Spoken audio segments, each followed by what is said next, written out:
Oke, guys, malam hari ini aku mau nge-live bareng dengan Coach William yang udah lama nggak nongol nih, habis Lebaran lama nggak nongol ya, karena masih sibuk di luar kota gitu. Terus hari ini kita masih temanya dari saham-saham sektor komoditi lagi, tapi komoditinya gantian nih gitu. Halo semuanya, Eranti 121 baru selesai seminar di Mtrade, lanjut IG. Oke lah, kalau tadi seminarnya ngebahas multi bagger mungkin banyak yang ketinggalan, nanti 2 minggu lagi kita adain lagi ya di Cuanta.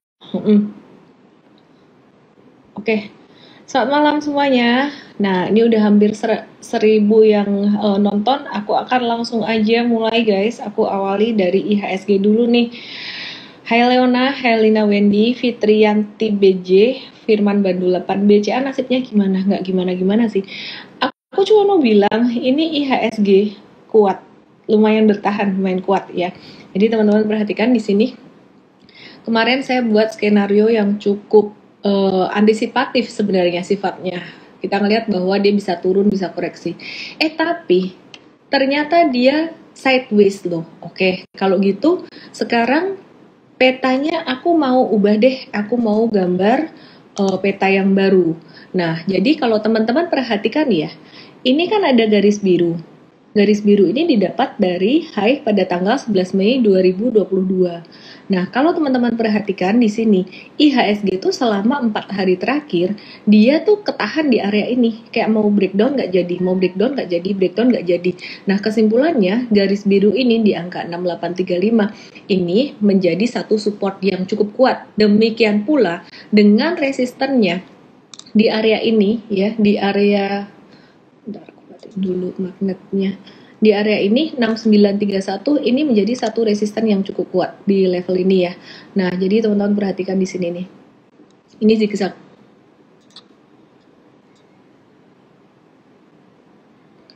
Gitu ya. Nah, terus masa sideways itu selalu 50-50. Jadi masa sideways merupakan masa penantian. Ya, jadi masa sideways itu merupakan masa penantian sebenarnya gitu. Masa penantian pertarungan antara bull dengan bear. Apakah bull yang akan menang atau bear yang akan menang gitu. Nah, jadi kalau kita perhatikan di sini, ini teman-teman, ini sideways masa penantian. Siapa yang bakalan menang sih? Kalau bullnya yang bakalan menang, berarti dia breakout dari 6931. Tapi kalau bearnya yang menang, dia akan breakdown dari 6835. Terus kita mesti gimana dong? We always hope for the best and prepare for the worst. Dan kemudian yang bikin IHSG naik tinggi ini sebenarnya juga bukan sesuatu yang sangat fundamental, bukan sesuatu yang kuat banget sebenarnya, bukan dari saham-saham perbankan gitu. Yang bikin dia naik sebenarnya kemarin adalah dari saham-saham saham-saham teknologi. Yuk kita lihat sekarang sebelum kita ke perbankan gedenya. Kabarnya dari GoTo gimana nih? Kabarnya GoTo nih. Nah, ini kita perhatikan di sini ternyata petanya GoTo ini mirip banget dengan petanya IHSG.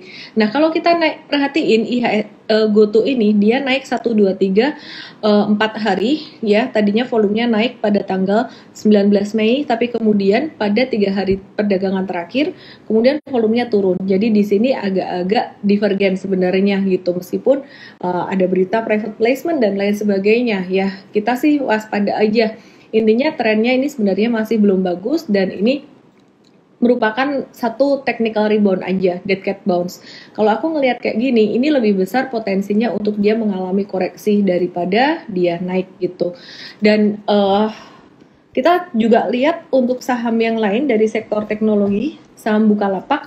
Yang menarik dari saham Bukalapak adalah dia turun duluan dibandingkan dengan saham GoTo gitu. Jadi kalau kita bandingin dengan saham GoTo tuh turunnya nggak begitu banyak, Bukalapak udah turun duluan gitu. Dan ini sesuai dengan antisipasi kita udah gambarin, aku ada gambarin ini, line item ini. Nah, ini supportnya di angka 272. Dia udah dekat banget dengan area support dan ini keluar hijau. Nah, teman-teman kalau untuk buka ini malah kita melihat ada peluang untuk pantulan. Jadi kalau misalkan mau trading jangka pendek, ini level 272 jadi level best price gitu. Jadi kalau di bawah 272 teman-teman bisa stop loss. Nah, kemudian upside-nya di mana nih? Upside-nya bisa naik sampai ke berapa nih untuk Bukalapak? Bisa sampai ke kemungkinan 308 sampai 310. Tapi teman-teman nggak harus dibeli ya. Hari ini kayaknya banyak yang masuk angin. Udah pada belum selesai keroan. Masuk angin apa? Suaranya kecil, kencengin suaranya. Oke. Ya, ini karena ada yang bobok di sebelah situ. Jadi baiklah. Oke. Ya, jadi meskipun dia lagi di area support, buka di area support, tapi nggak harus di tradingin. Kita baru masukin watchlist aja. Dan Diani Putri, makasih M-Trade Team yang selalu memberikan yang terbaik untuk M-Traders. Mantap banget, Miss Cie. Thank you banget buat Diani Putri, buat testimoninya, dan buat teman-teman tim M-Trade gitu. Terus Happy Cuan buat M-Trader. Oke. Tadi aku ketinggalan sama multi-bagger Hicks, ada rekamannya nggak ya? Kita akan bikin lagi nanti 2 minggu lagi lebih lengkap ya. Oke. Suara tiba-tiba kecil, udah kenceng nggak sih? Oke. Terus aku mau bahas saham hari ini, temanya masih komoditi, tapi hari ini lebih ke oil and gas. Kemarin kan kita bahas pegas ya. Nah, hari ini kita akan bahas di oilnya, oil and gas, terus kemudian ke consumer good. Udah lama nggak kita bahas consumer good nih, padahal consumer good juga cukup menarik gitu. Oke, nah kita lihat sekarang, tadi aku janji bahas saham perbankan dulu deh. Oke, baiklah, aku akan bahas saham perbankan dulu. Tadi ada yang nanya, BCA nasibnya gimana? BCA nasibnya gimana? Ya, dia masih murah, masih di bawah aja. Dan kalau teman-teman perhatikan, angka 7275 ini kuat banget, susah banget ditembusin di bawah gitu. Jadi, selain 7275, ini ada MA200, ada MA200 ya. Nah, MA200 nih ini juga nahan banget di sini gitu. Jadi, dia berpotensi untuk ketahan di area 7275. Jadi, teman-teman yang belum punya BCA, yang mau, kok suaranya masih kecil? Masa sih masih kecil, udah kenceng kali. Oke. Yang mau beli BCA di angka 7275 ini sebenarnya ini angka yang cukup murah gitu. Secara teknikal, bukan secara valuasi. Masih kecil suaranya, masa sih? Udahlah, oke. Terus sekarang kita lihat hari ini saham BRI dan BNI ini juga turun, tapi turunnya sebenarnya masih sideways aja. Kalau untuk BRI ini aku update supportnya ya, supportnya di angka 4250 dan lagi-lagi dia juga ketahan MA200 di sini. Jadi angka 4250 ini merupakan angka yang cukup kuat. Nah, kemudian BNI ini dia juga ada koreksi dikit, normal correction aja, nawar aja kalau BNI ya. Jadi tadi BCA dan BRI yang cukup kuat. Nah, Bank Mandirinya gimana? Bank Mandirinya supportnya saat ini aku update yang baru di angka 7.800 ya, 7.800 di sini. Kalau bisa dapat di 7650 akan lebih oke gitu. Kalau masih kecil suaranya suruh Teddy Polandra aja ya, suruh Pak Teddy teriak-teriak ya. Oke. Oke lah. Ya, sekarang aku akan bahas untuk saham-saham komoditinya. Bahasan komoditi. Aku mulai dari pegas dulu, dari oil and gas. Kemarin kita bahas pegas ini kita ngarep ada koreksi atau ada retracement sehingga teman-teman yang belum punya mungkin bisa buy on weakness di 1615 atau 1610. Dapat dari mana sih angka itu? Dapat dari high yang ada di sini gitu. Dapat dari high yang ada di sini nih. Nah, jadi ini patternnya tuh cakep banget sebenarnya. Mungkin bukan cup and handle ya, tapi di sini cupnya tuh gede dan ini pattern yang sangat bullish sekali. Jadi kalau teman-teman mau tahu untuk upside-nya atau target dari pattern tersebut, kita gambar panah ini, kita taruh di sini. Jadi targetnya di angka sekitaran 1890-an atau 1900-an. Wah, berarti masih bisa naik dong. Sebenarnya kalau ngelihat candle-nya 2 hari naik dengan volume transaksi tinggi, besok masih ada kemungkinan lusa ya, masih ada kemungkinan untuk naik gitu. dan volumenya mungkin akan semakin mengecil gitu. Nah, teman-teman, tapi untuk posisi pegas yang udah 2 hari naik setinggi itu, kayaknya nggak bijak untuk dikejar. Jadi biarin aja dulu buat teman-teman yang belum punya, makanya join Mtrade ya, biar dapat petunjuk untuk beli dan jual saham. Kalaupun join Mtrade, misalkan teman-teman dapat info dari Mtrade, harganya beda-beda dikit, itu nggak apa-apa. Misalkan kayak lebih tinggi dikit, itu nggak apa-apa, dikit aja gitu. Tapi yang penting teman-teman siap dengan resikonya, masuknya juga nggak kegedean nominalnya gitu. Oke, terus sekarang kita lihat Raja, Rukun Raharja. Nah, ini masih dari sektor yang sama, guys, ya, dari sektor yang sama. Sekarang kita lihat Mtrade, Pegas masih ngehold nggak ya? Sama Raja, Pegasnya masih ngehold. Ini harusnya untung sih. Ini kok merah ya? Aneh. Karena Pegasnya naik. Ini ada bug. Berarti aku kasih tahu tim engineering dulu. Ya, jadi kemarin Pegas tuh kita beli dan hari ini hijau, berarti mestinya untung. Terus kemudian kita lihat untuk Raja. Rajanya nggak ada, jadi kita fokus di Pegas. Wait, aku kasih tahu dulu untuk tim.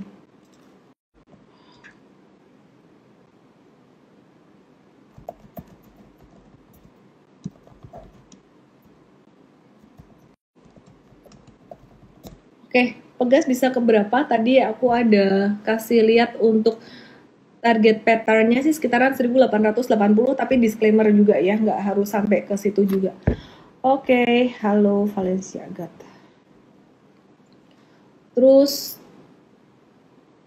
selain Pegas, aku mau Pegas Raja ya. Aku mau bahas Raja sekarang. Ini masih dari sektor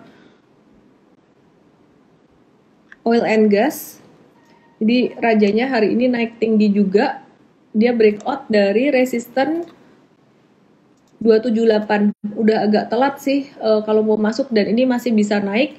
Kalau teman-teman mau masuk, mungkin oil ini lebih menarik gitu. Jadi tadi oil tuh naik dengan volume transaksi yang lumayan. Nah, di sini ini breakout dan volume transaksinya juga masih tinggi. Meskipun dia turun, ini dia turunnya juga masih oke, nggak sampai breakdown lagi. Ini saham Medco guys gitu. Jadi ini Medco masih boleh beli Raja, nggak, jangan deh gitu. Mendingan di oilnya ya, di oil, karena dia masih belum jauh dari breakout levelnya di angka 570 gitu. Terus kemudian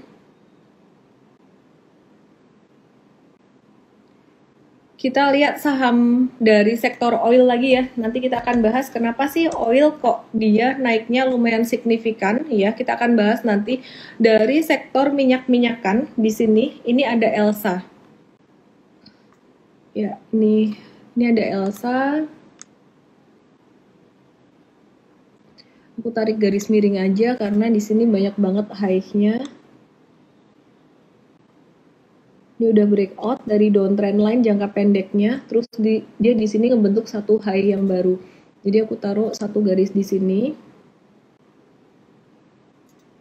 Ya, dia berusaha breakout ya. Kalau ngelihat patternnya, Medco lebih cakep gitu. Tapi Elsa juga nggak jelek karena dia tadi naik dengan volume transaksi yang lumayan tinggi juga. Jadi kalau untuk Medco dan Elsa ini masih cukup oke gitu ya. Masih cukup oke. Jadi di bawah angka 290 mungkin kita mesti batasi resiko untuk Elsa, tapi di atas itu masih oke. Oke, bentar ya.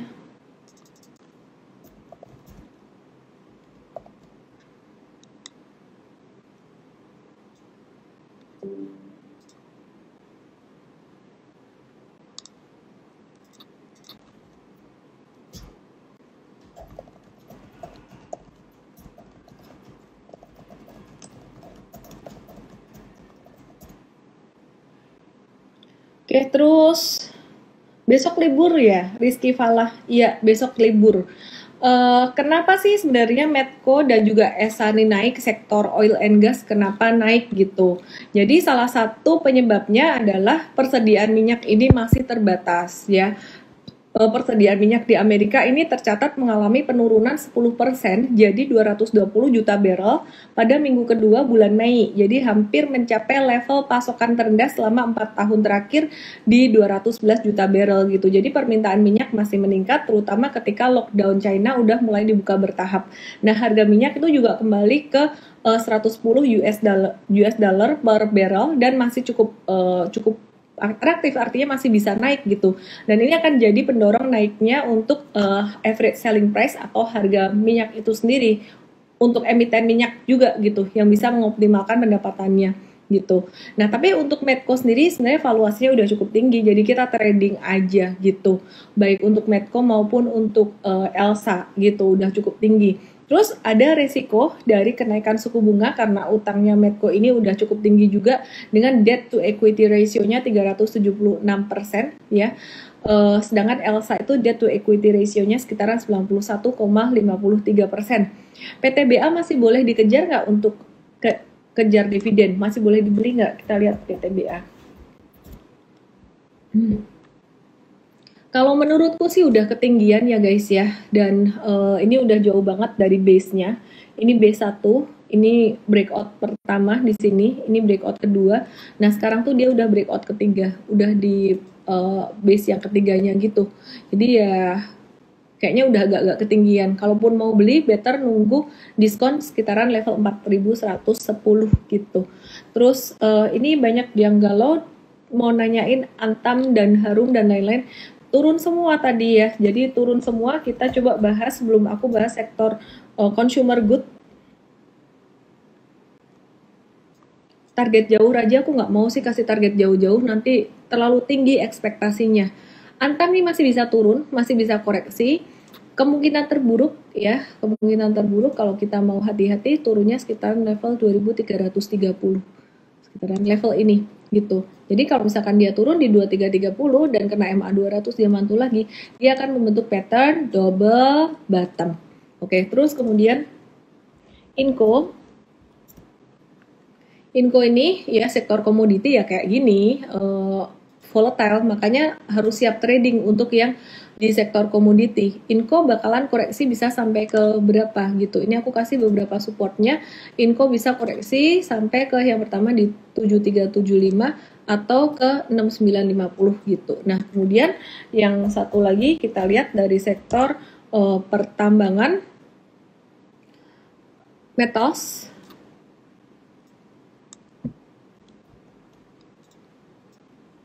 Ya, ini Harum bakalan bisa turun lagi guys. Jadi aku bahas dulu metals masih bisa turun sampai 9825. Jadi be very careful kalau misalkan di bawah 9825 ya batasin resiko gitu ya. Jadi kalau 9825 dia mantul, dia akan membentuk pattern double bottom juga gitu. Nah, ini banyak banget yang nanyain juga untuk saham Doit, banyak yang nyangkut katanya.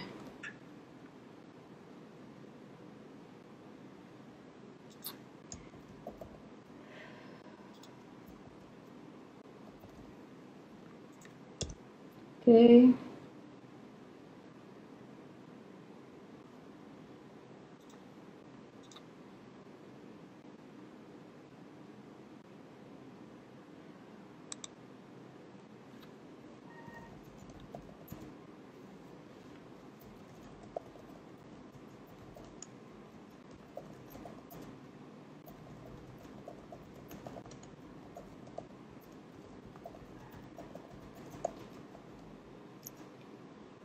Halo semuanya.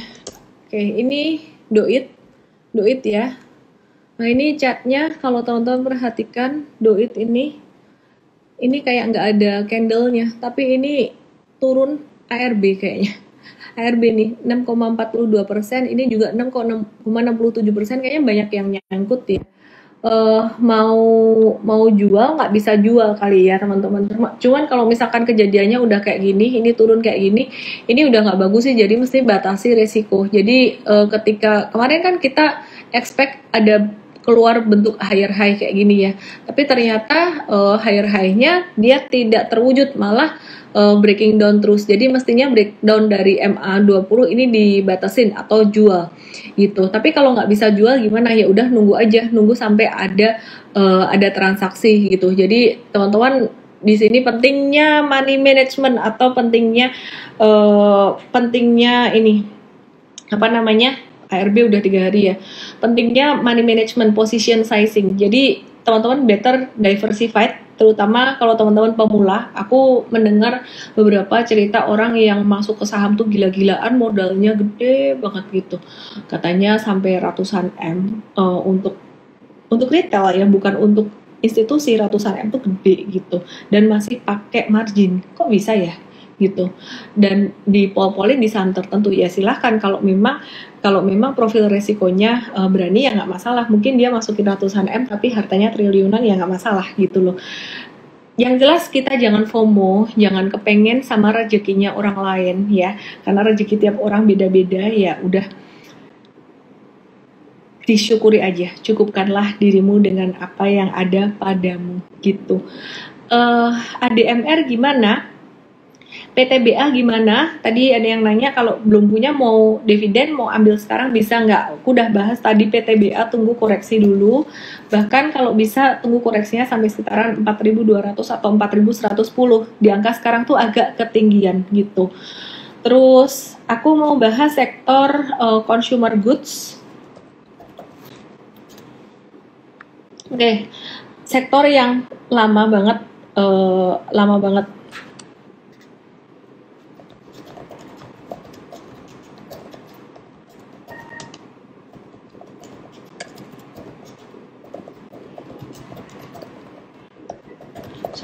sektor yang lama banget lagi stagnan di bawah, terus kemudian udah breakout. Nah ini teman-teman, ini coretan aku beberapa hari yang lalu. Ini ICBP, terus kemudian ini dia MA-nya tuh Golden Cross. Jadi buat teman-teman yang punya ICBP hold ya, kita juga udah kasih tahu beberapa waktu yang kemarin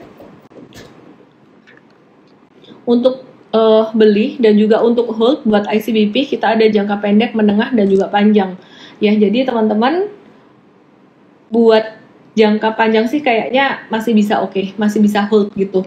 Nah kalau beli gimana? Belinya mungkin tunggu retracement aja. Mtrade udah kasih tahu untuk beli beberapa waktu yang lalu sih sebenarnya gitu. Jadi untuk jangka menengah, jangka panjangnya tuh itu udah di sekitaran 25 April. Kita infoin 25 April tuh di sini nih.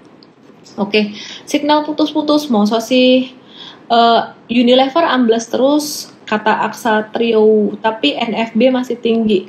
Apa bisa jadi patokan hold? Enggak, kita lihat ya Unilever ya.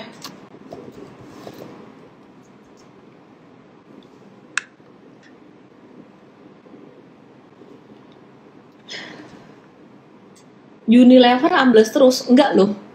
Dia tuh naik kencang dan dia ini turunnya tuh normal banget. Ini koreksi normal. Supportnya sekarang di 4680 atau 4690. Nah, kalau mau dicari dia bisa turun sampai level berapa? Kita pasangin Fibonacci retracement. Kemungkinan dia bisa turun sampai 44 atau 4280. Nah, ini kebalik Fibonacci-nya. Harusnya nolnya yang di atas. Sorry, aku balik dulu ya. Ini dia. Oke. Ya benar. Jadi supportnya sekitaran 4.440, ini Fibonacci 50% dan Fibonacci 61,8%-nya di angka 4.300 gitu. Jadi angka ini yang aku lingkarin di sini nih. Nah, ini merupakan angka yang cukup murah kalau misalkan ada diskon buat Unilever, buat kalian yang mau simpan untuk jangka menengah atau panjang, karena kita lihat ini udah ada pattern akumulasi gitu. Mtrade itu the best, semua saya belum pernah dapat free access dari misalnya, pinter aja ya ngerayunya ya. Ya Indratan 01, kamu dapat Mtrade 7 hari deh, DM saya MT7, nama, email, dan WhatsApp. Gimana kamu bisa tahu Mtrade the best kalau belum pernah pakai ya? Oke. Tapi thank you aja sih. Astra International, ntar aku akan bahas dulu untuk Indofood. Ya, aku bahas dulu Indofood ya. Ya, ini Indofoodnya mirip-mirip kayak Indi, dan yang menarik sih dia lagi ngebentuk higher low terus. 1, 2, 3.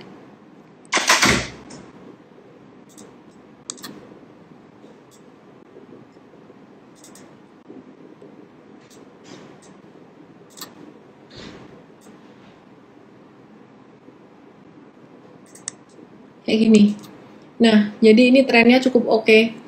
Jadi teman-teman yang mau buy and hold untuk saham consumer good menurut aku ya lebih aman daripada teman-teman buy and hold untuk saham sektor teknologi.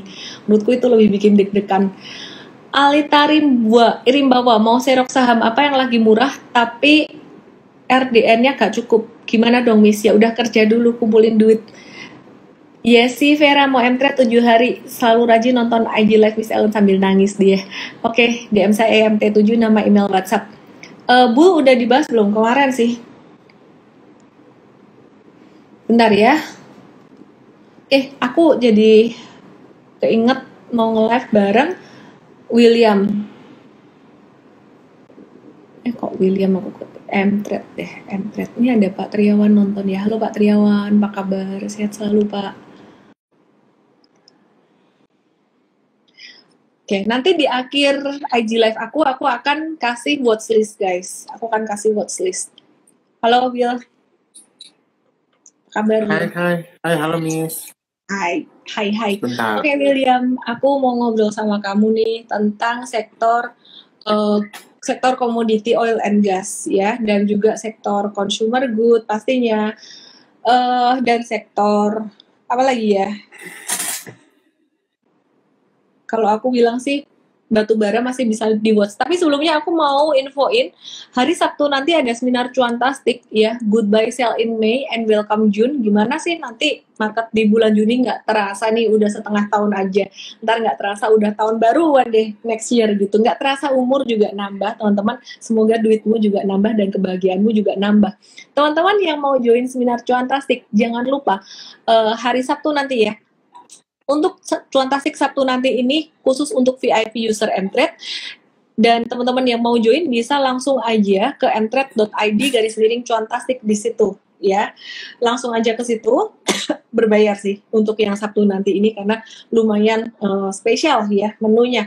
Oke, Coach William, langsung aja kita bahas untuk sektor komoditi oil and gas.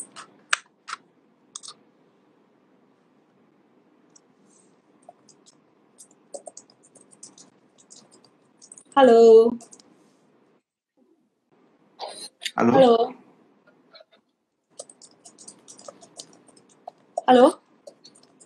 Ya, halo Will. Oil and gas, Will. Oil and gas. Iya. Bahas oil and gas. Kedengeran nggak suaranya? Suaranya gimana? Kedengeran nggak? Suara aku kedengeran nggak, Miss? Kedengeran dong. Kamu lagi ngelamunin siapa? Yo. Oke, oil and gas, Will. Kayaknya nge-lag nih. Iya nih. Aku gak direspon nih. Iya, kira kamu ngelamunin siapa? Yuk. Oke. Oil and gas ya, gitu ya. Oil and gas sih memang tadi Miss sudah jelasin ya kenapa alasannya oil meningkat 2 hari terakhir, 3 hari terakhir, atau hampir seminggu terakhir. Memang kondisi ini aja deh, kondisi pasokan globalnya terbatas. Tadi misalnya udah bilang ada turun 10% ya pasokan ketersediaan dari minyak di US gitu ya, menjadi 220 juta US dollar gitu. Jadi memang itu salah satu alasan kenapa harga oilnya bisa meningkat, karena seperti hukum ekonomi ada supply and demand gitu. Yang kedua memang di tengah keterbatasan pasokan dari US sendiri ya, kita tahu lah ya, memang konflik ini kan yang sebagai pemantik kenaiknya harga komoditi ya. Karena kalau kita lihat secara data historis, kalau ada konflik secara geopolitik pasti harga oilnya naik. Dan kalau teman-teman perhatikan ya, setelah di tengah-tengah isu-isu masih berjalannya konflik antara Rusia dan Ukraina, kemarin itu ada yang baru. Ya kemarin tuh Amerika, China, dan Taiwan juga sudah mulai lagi nih ada tensi geopolitik, tapi memang belum seagresif lah ya, belum seagresif seperti Rusia sama Ukraina gitu. Jadi memang ada yang bilang bahwa konflik antara US, Taiwan, dan juga China ini akan jadi konfliknya Ukraina sama Rusia part 2. Ya, jadi kalau emang itu terjadi tuh bakal kembali berdampak lagi ya terhadap harga minyak pastinya, karena setiap ada konflik geopolitik pasti harga oil pasti meningkat gitu. Jadi secara keseluruhan memang kinerja saham oil akan terpengaruh oleh harga oil yang sangat naik karena faktor-faktor tadi. Nah, bicara tentang saham-sahamnya mungkin ya sekali lagi ya, kalau kita lihat sih memang saham-saham di bisnis upstream, terutama di produksi oil, itu pasti akan mendapat benefit lah ya. Yang namanya harga oilnya meningkat, pasti harga jual dari uh, proses pengeboran pasti meningkat juga dan demand-nya meningkat gitu. Jadi secara short term pasti akan ada benefit untuk saham-saham di sektor oil gitu. Cuma teman-teman perlu perhatikan ya, sektor oil ini terutama seperti MNDC, seperti Elsa kan lebih ke arah ini ya, ke arah support ya, bisnis minyak ya. Itu biasanya mereka tuh kalau top line-nya bagus, tapi bottom line-nya belum tentu bagus. Itu yang perlu teman-teman antisipasi. Kenapa? Karena biasanya biaya modal untuk eksplorasi tambang minyak itu ataupun biaya untuk membuat salah satu infrastruktur minyak ini untuk pengeboran minyak itu gede. Makanya istilahnya itu padat modal. Dan biasanya sebagian besar itu adalah menggunakan utang bank. Gitu. Nah, teman-teman bisa bayangin nggak? Mereka harus menggunakan hutang modal bank besar untuk eksplorasi minyak di tengah isu-isu kenaikan suku bunga The Fed yang saat ini katanya agresif bakal naik dalam beberapa bulan mendatang. Jadi itu yang perlu kita antisipasi di bisnis perminyakan. Artinya gini loh, kesimpulannya, meskipun top line-nya naik, bottom line-nya belum tentu. Nah, ini teman-teman harus perhatikan lagi secara realistis kinerja nanti di kuartal kedua seperti apa, kuartal 3 seperti apa. Yang pasti top line-nya masih akan dapat benefit dari kenaikan harga oil. Gitu, Miss Ellen. Oke.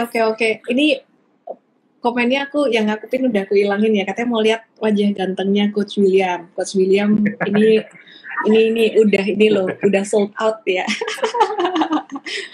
Oke, sebentar lagi dia akan jadi bapak beranak satu. Oke.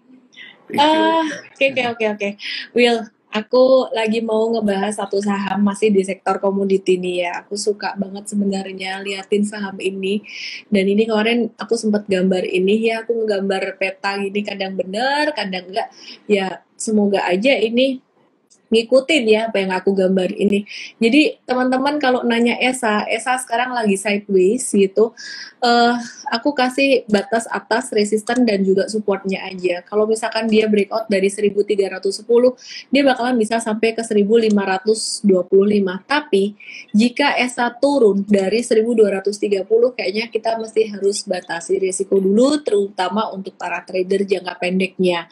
Nah, pertanyaan aku nih, kan ESA ini kalau untuk tren jangka pendek tuh cukup menarik, tapi untuk jangka panjangnya gimana gitu. Kalau aku sendiri sih masih suka ya, lihat harga amonia juga cukup oke gitu.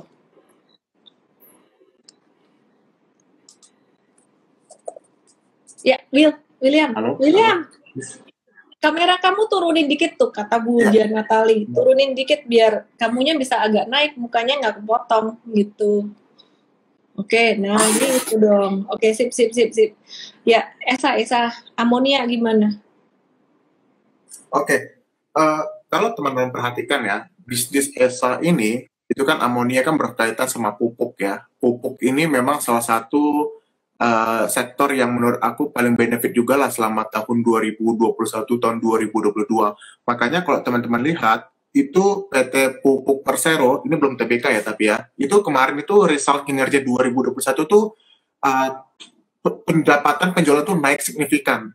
Karena apa? Karena kebutuhan pupuk selalu meningkat dan kebetulan mereka diuntungkan karena ada kenaikan pada harga minyak oil gitu, karena amonia sebagian besar bahan bakar itu dari oil gitu. Jadi kalau kita lihat dari kinerja PT Pupuk Persero itu adalah bukti bahwa bisnis dari ESA yang merupakan perusahaan yang memproduksi amonia itu sangat benefit sekali dengan kenaikan harga oil sekarang, karena mereka bisa meningkatkan harga jual mereka dan kebetulan kebutuhan pupuk itu selalu meningkat tiap tahunnya. Kenapa? Logikanya gini aja teman-teman. Kemarin tuh kalau misalnya teman-teman ikut public expose-nya Astra Agro, ya itu manajemennya pernah bilang kalau mereka itu lagi menghadapi tantangan baru ya, terutama dari biaya pupuk. Ya biaya pupuk mereka tuh meningkat gitu loh. Lebih dari 50% kalau nggak salah. Itu mereka akui manajemennya gitu. Tapi kan mereka nggak bisa dong menolak nggak ngasih pupuk ke kebun mereka kan. Kalau produksi CPO-nya mau lancar, tentu mereka harus secara konsisten memberikan pupuk. Jadi mau nggak mau mereka harus beli pupuk dengan harga berapapun, even itu harganya naik banyak. Gitu. Jadi logika itulah yang kita bawa ke bisnisnya ESA. Ya, ESA amonia itu sangat dibutuhkan dalam industri pupuk yang tidak bisa dilepaskan dari tidak bisa hilang demand-nya, selalu akan ada, terutama untuk bisnis-bisnis di sektor plantation gitu. Jadi kalau teman-teman lihat salah satunya adalah ESA. Kenapa ESA menarik? Ya tadi demand dari amonia sangat luar biasa menarik.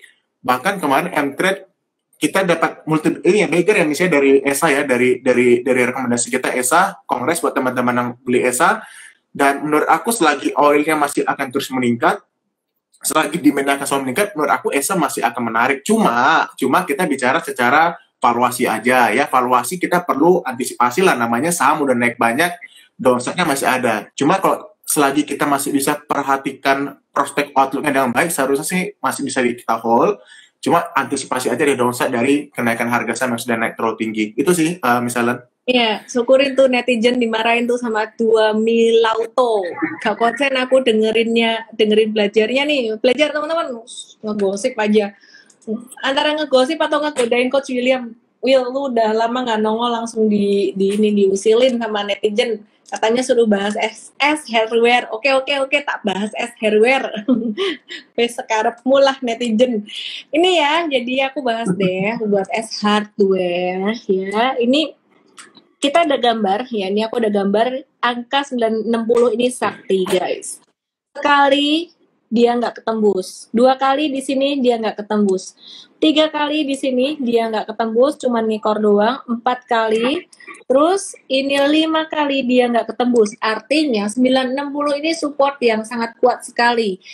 View aku masih sama untuk S hardware.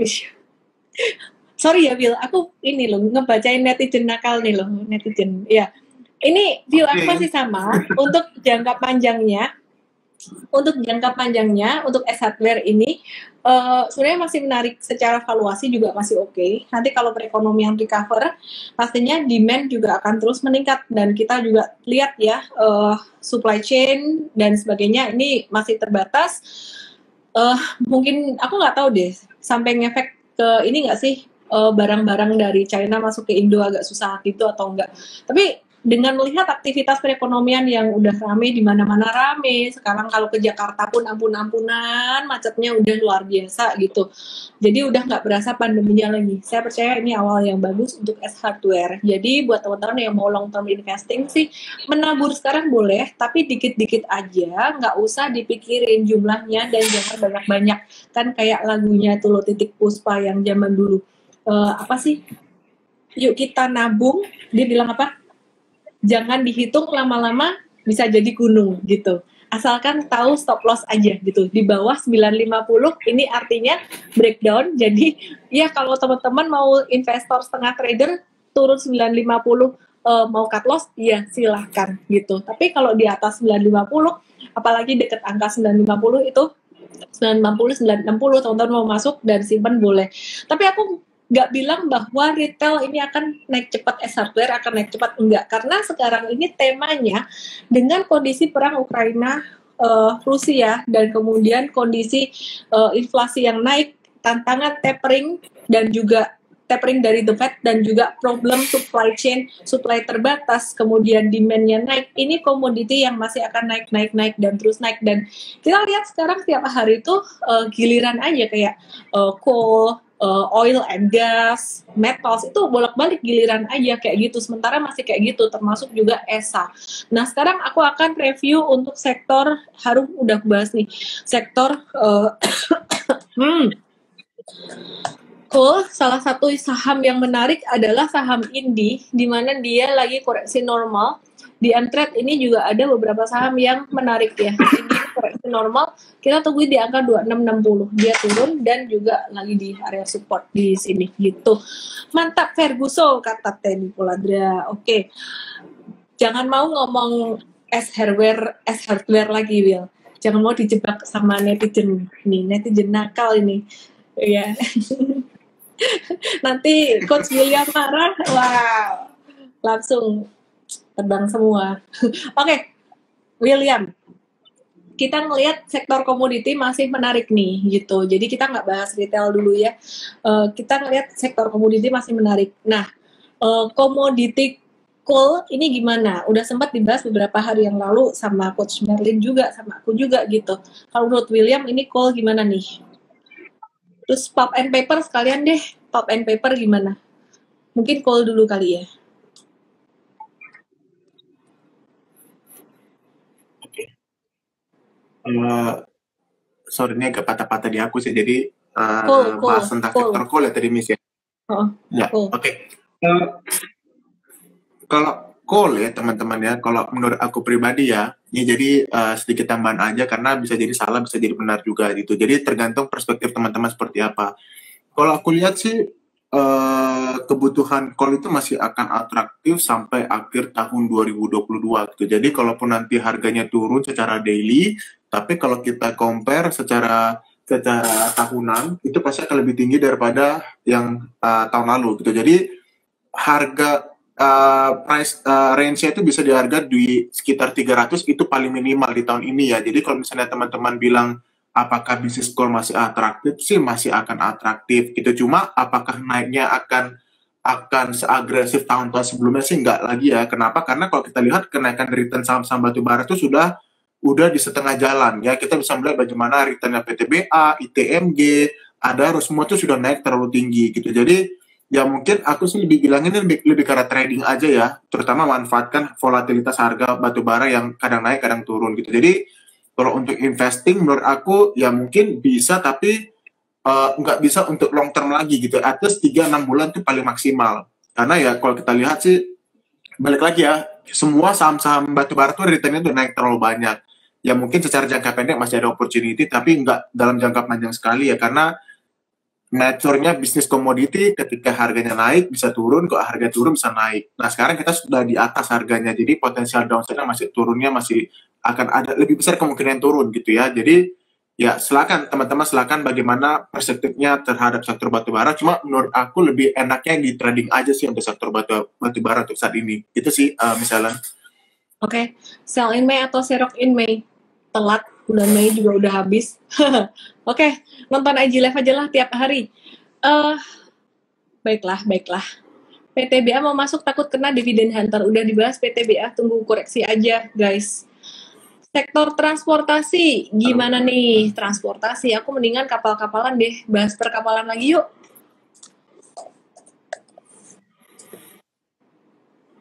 Will. Ya sorry Miss, patah-patah. Will, aku kapal berusaha Will. dengarkan. William nih kayaknya lagi ngelamunin seseorang nih. Will, kapal Will. Woi.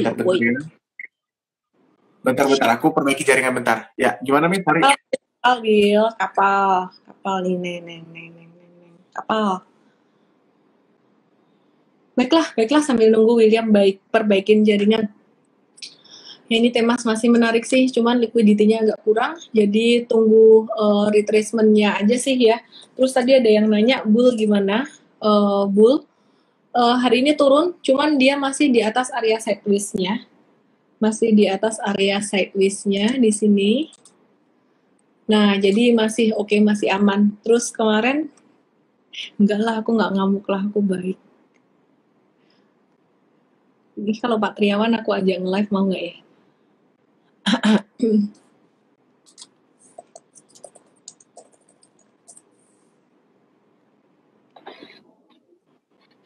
Oke. Halo, sorry. Jaringannya buruk Miss Risan.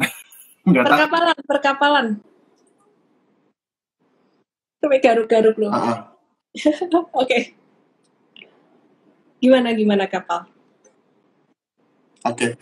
Perkapalan ya. Jadi gini aja sih, kalau teman-teman perhatikan ya, perkapalan itu sebenarnya sudah kenapa bisa naik banyak, alasannya sudah kita ceritakan di artikel yang hari ini baru dirilis. Ya teman-teman silakan langsung ke Mtrade, nanti cek ada artikel baru itu saya sendiri tulis kenapa harga saham perkapalan bisa naik 500% gitu ya. Bahkan kalau kayak Temas, itu kalau kita bandingkan tahun lalu itu udah naik 16 kali lipat loh teman-teman. Jadi ini bisa disebut sebagai abnormal return ya di sektor perkapalan. Nah, balik lagi pertanyaan adalah kenapa sih sektor perkapalan lagi hot sekarang gitu? Jadi sumber gosip lah. Kenapa? Karena ada faktor kenaikan tarif kontainer ya. Tarif kontainer ini meningkat. Kenapa? Karena bisnis sektor perkapalan ini, kalau misalnya teman-teman perhatikan, itu bisnis oligopoli. Artinya pemain-pemain industri itu terbatas. Ya kok teman-teman sebutkan pemain-pemain lokal, perusahaan-perusahaan lokal di sektor peti kemas pasti sangat dikit sekali gitu ya. Jadi dengan keterbatasan dari perusahaan-perusahaan ini, mereka tuh bisa menentukan sendiri tarif mereka seenaknya. Dan kebetulan memang supply chain secara global kan lagi terganggu ya. Jadi memang kalau teman-teman lihat China kemarin sempat lockdown, jadi produksi sempat terhambat. Lalu kalau kita lihat juga beberapa perusahaan perkapalan semua dari China juga sebagian besar gitu ya. Jadi keterbatasan perkapalan itu membuat banyak sekali kapal-kapal itu juga ikutan tutup gitu ya, ikutan terhambat sehingga itu membuat tarif kontainer meningkat. Jadi secara garis besar yang membuat kenaikan saham perkapalan hanya di faktor tarif kontainer yang meningkat. Nah, kalau teman-teman lihat ya bisnis-bisnis di perkapalan di kuartal 1 kemarin itu naiknya luar biasa besar sekali dari sisi penjualan sama laba. Ya semua faktor dari kenaikan dari kontainer. Dan kelihatannya ya tarif kontainer ini masih akan naik sampai akhir tahun 2022. Kenapa? Karena ya tentu keterbatasan dari kontainer ini masih akan terjadi sampai akhir tahun 2022 nanti. Jadi kinerja SMDR itu potensi masih akan bagus gitu ya. Jadi menurut aku kalau kita lihat secara bisnis menarik, tapi kok kita lihat ya, kan Temas kan udah naik 16 kali lipat ya kalau kita bandingkan 1 tahun lalu ya. Lalu SMDR udah naik 10 kali lipat. Menurut aku sih agak terlalu riskan sih untuk bisa masuk sekarang karena takutnya kita jadi FOMO gitu ya. Kenapa jadi FOMO? Karena China-nya udah mulai reopening nih teman-teman. Ya ketika China udah mulai reopening, ada kemungkinan besar supply dari kapal peti kemas itu akan mulai normalisasi lagi. Kalau itu terjadi, tarif kontainer bisa turun dan itu bisa menurunkan kinerja dari ataupun ada normalisasi dari kinerja perkapalan gitu. Jadi saran aku sih jangan ngejar kapal, jangan ngejar ini ya, ngejar harga lah gitu ya. Masih banyak saham potensi sektor lain. Baik. Oke deh. Aku mau jawab pertanyaan netizen. Ada yang nanya kalau mau beli Java atau Cepin gimana buat jangka panjang. Disclaimer ya guys, aku lebih suka BC. Cuman BC ini juga aku belinya nggak sekarang, udah belinya pas dia lagi di sideways ini dan aku ada jaga-jaga juga. Dan kemarin juga aku ada bahas sebenarnya secara fundamental BC itu gimana. Mungkin teman-teman lihat aja IG live kemarin atau join M-Trade. Besok dibahas di morning briefing deh, tolong besok bahasin BC ya, kayak kemarin yang aku bahas itu William bisa diulang gitu. Kok besok sih? Jumat morning briefing ada aku, hopefully. Diusahakan Jumat morning briefing ada saya. Ada Ellen. Emang kalau ada Ellen kenapa ya? Oke, jadi kita expect sebenarnya BC ini kalau misalkan ada koreksi sampai 1665 ini angka yang sangat bagus sekali di support gitu. Cuman ya kayaknya belum tentu bakalan bisa turun sampai di situ sih guys gitu. BC ini aku hold buat jangka menengah panjang, disclaimer on dan jangan all in. Jangan all in. Pokoknya disclaimer ya, jangan all in dan dikit-dikit aja masuknya. Yang mau masuk nunggu nawar sekitaran level 1665 atau 1700-an karena liquidity-nya dia kecil, belinya nggak boleh langsung hajar sekali. Cara beli saham yang kurang liquid tapi trennya bagus, fundamentalnya bagus adalah akumulasi beli dikit-dikit gitu. Oke, jadi saham ini menutup perjumpaan kita malam hari ini. Pastinya aku mau kasih giveaway buat 5 orang yang beruntung. Aku mau kasih 1 pertanyaan. Tadi aku ada sebutin tentang 2 saham dari sektor komoditas oil. Sebutin dong 2 saham itu yang benar. Tolong disebutin nih, William bantu aku sebutin pemenangnya siapa. Sambil nunggu teman-teman jawab di sini, aku mau kasih pengumuman bahwa hari Sabtu nanti ada seminar cuantastik ya. Jadi teman-teman bisa join ke mtrade.id/cuantastik. Teman-teman bisa juga langsung belajar dengan kita di mtrade.id/investor. Ini untuk yang pemulanya. Oke, sekarang udah banyak yang ngejawab ya. Pemenangnya siapa? Silahkan Coach William disebutin. Oh, sorry Miss, aku kelewat agak macet-macet. Gimana Miss, sorry? William ngelamun lagi nih pasti ya.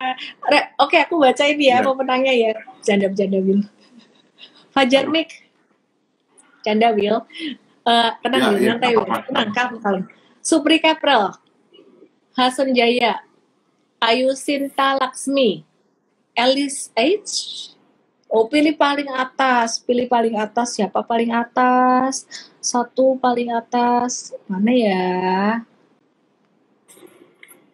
Hendro Ajak paling atas. Oke, 5 orang yang belum menang ya udah. langsung aja join mtrade ke mtrade.id.